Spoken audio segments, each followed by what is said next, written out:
The Town Hall 17 update will bring a new hero to Clash of Clans. And in this video I'm going to show you how you can use him with his new hero equipment to completely rip bases apart. And for this we will actually be going to Town Hall 9, where we will be upgrading our hero hall to level 3.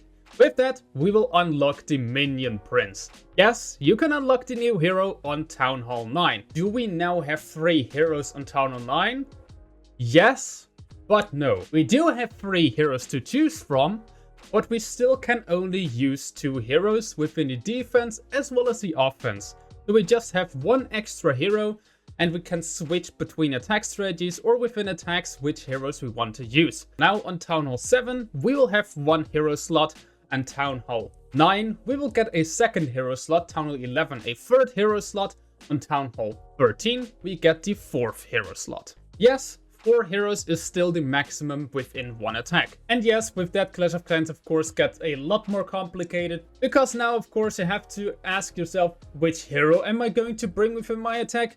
Which pets am I going to assign to which hero? And which hero equipment will I be using with each hero? That's of course a lot of variability, which you can have within 1 attack, as well as of course with your attack strategies. So if you're now for example planning a Clan War League attack or a Clan War attack, there is surely a lot to choose from. And heroes will now be assigned to hero banners instead of the altars like we used to have, so you can more easily switch between them. These altars now do not count as a building towards the total destruction, but still they obstruct the base, so you cannot place any troops around them. And this new hero hall is basically a up for your heroes, where you can upgrade all of your heroes because, well, you do not have any altars anymore. And one very cool change within this update, you can now use your heroes while upgrading. Well, at least not with normal attacks. But still you can use your heroes within Clan Wars, Clan War Leagues, as well as within Legends League. This is of course a very cool change and a complete game changer when it comes to people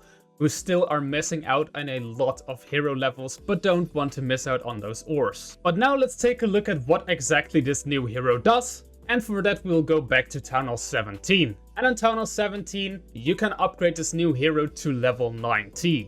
The maximum level to which you can upgrade your heroes is now not depending on your Town Hall level, but depending on your hero hall level. But don't worry, you don't need to upgrade the Minion Prince from level 1 all the way up to level 90. If you currently have a maxed out Archer Queen or a maxed out Barbarian King for example, you will unlock the hero hall at level 10. Level 11 is the maximum level for Town Hall 17, but you're going to unlock the hero hall at level 10, and also with that you will unlock the Minion Prince at the maximum level for hero hall level 9, which will be level 70. If you're currently a max Town Hall 16, you will need to upgrade your Minion Prince from level 70 to level 90 in order to have it maxed out. But of course you can still use the Minion Prince within Clan Wars, Clan War Leagues, as well as Legends League attacks if you're currently upgrading it, because your upgrade is now set to your hero hall, which is of course very neat. But still, your upgrades do require builders to be used, unlike for example the laboratory or the pet house. Even though it looks similar to the pet house and functions similarly to the pet house, you still need a builder to upgrade one of your heroes. And of course this new hero also brings 2 new hero equipments. Of course those are 2 common equipments, one of them being the Henchman Puppet and the other one being the Dark Orb.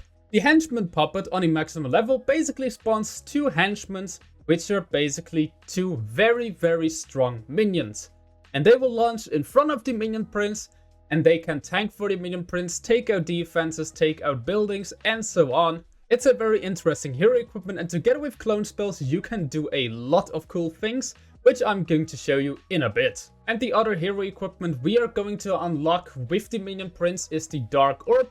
And the Dark Orb, if you use your ability, it launches a projectile forward in a straight line towards where the Minion Prince is facing, so a little bit similar to the Giant Arrow, just that it doesn't go so far into the base. And this Dark Orb equipment is capable of dealing a tiny bit of damage, but mainly it is going to slow down defenses on a maximum level that will be 50% slowdown for 18 seconds.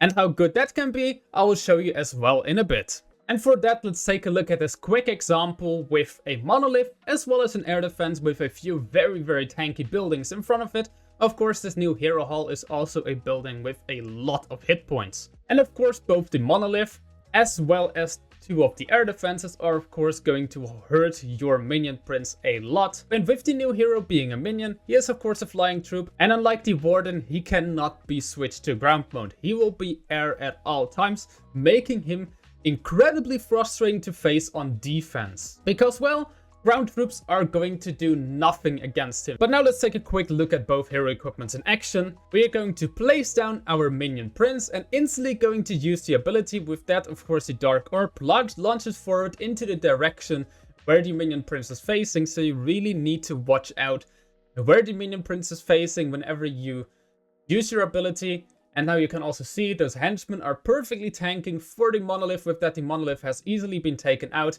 And now the minion prince can deal with both of the air defenses, but of course goes down in the meantime. But if you have a few more support troops, then the minion prince can of course do a lot of work. Especially if you put a warden in behind. So that's exactly what we're going to take a look at now within this Town of 14 attack. We'll start off by using our queen with the giant arrow to pick off two of the air sweepers as well as two of the air defenses. Then we can just use your RC to funnel the other side together with the rocket spear as well as an E-drag. Now you may be asking, where's the Barbarian King? Well, we didn't bring a Barbarian King within this attack. We are only allowed to bring 4 heroes and the Barbarian King is not a part of this. Most likely you are not going to see the Barbarian King in too many attacks anymore, even though it's a very strong hero. The minion prince combination with air attacks is just a very solid choice. And now let's take a look at what it can do. We send in our minion prince, the warden, in behind, and now we will use the ability. With that, the dark orb launches forward and slows down a lot of the defenses, and also now a ton of those henchmen. Well, 2 of those henchmen will spawn, and now with the clone spells we can clone them in order to make even more henchmen. And now with the warden ability, with the eternal tome, we can protect every single one of them. And you can already see, together with the lava loon puppet on the warden, you can easily overrun this base. We still have 24 rocket loons, which we will not be using because, well, those henchmen together with the minion prince, together with the grand warden as well as the lava loons, they're going to take out the whole base. On Town 16 or 17, this combination is not too strong, but on lower Town levels, whenever you can clone multiple of these henchmen, this attack strategy can be very strong. And you just saw, we didn't need any troops.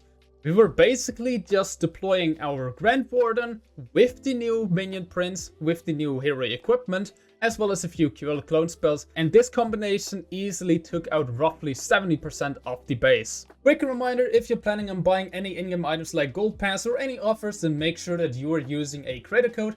Code RHBB to support this channel would of course be much appreciated. But now let's take a look at what this new hero can do on Town 17. We have the same hero combination, we don't have the Barbarian King, and that is what you're mostly going to see within air attacks, as I just said. So we use the sneakies to funnel out both of the sides, and then we can just spam in all of our dragons through the middle of the base. Of course, we can just spam it through the tunnel because, well, there is no Giga Bomb anymore. Well, there is no Giga Bomb whenever the tunnel goes down anymore. And of course, there is also not a poison anymore.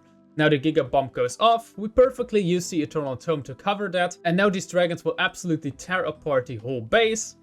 And just take a look at this Dark Orb. The Dark Orb freezes absolutely everything. If you use it correctly, if you use the ability within the right moment, you can slow down such a giant portion of the base. And those scattered shots, those multi-archer towers are now going to do absolutely nothing against your dragon attack. And this will be a complete overkill. This new dragon level is so incredibly strong and can easily overrun those Town 17 bases. Almost every single one of our dragons is still alive. We still have our warden alive. Our RC, as well as of course the Queen, are all still alive, and we even didn't need a few of our spells. And now let's also take a quick look at another attack strategy, which you can be seeing in Town 17 quite a bit and is completely new, and that is the Masked Dragon Riders.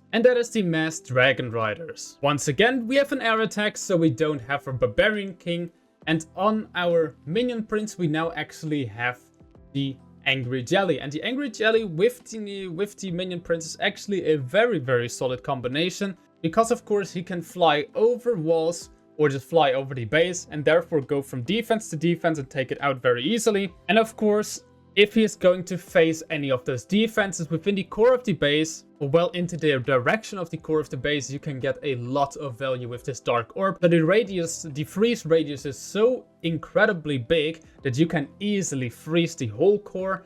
And now your Dragon Riders can easily take out the whole core. And we still have our RC as well as a few bat spells for the backend. Those bat spells is of course very nice to take out the Monolith as well as distract those multi-archer towers. But also our RC can do a lot of work with the backend. The Rocket Spear is still a very solid combination. And the RC is still a hero which you will be seeing in a lot of attacks. If you're using air attacks, then most likely you're going to use the Minion Prince and leave out the Barbarian King, because then your attacks will look exactly like this and completely overrun these bases. But that's everything for this update. I hope you guys are as excited as I am. I would love to know your impressions about the Minion Prince down in the comments. I really like reading all of your ideas when it comes to new strategies, etc. I just love the creativity we get from each and every player within such a giant update whenever we get so much content. And as always, I'm going to show you the best use cases for the Minion Prince as well on lower tunnel levels. So if you're excited for that,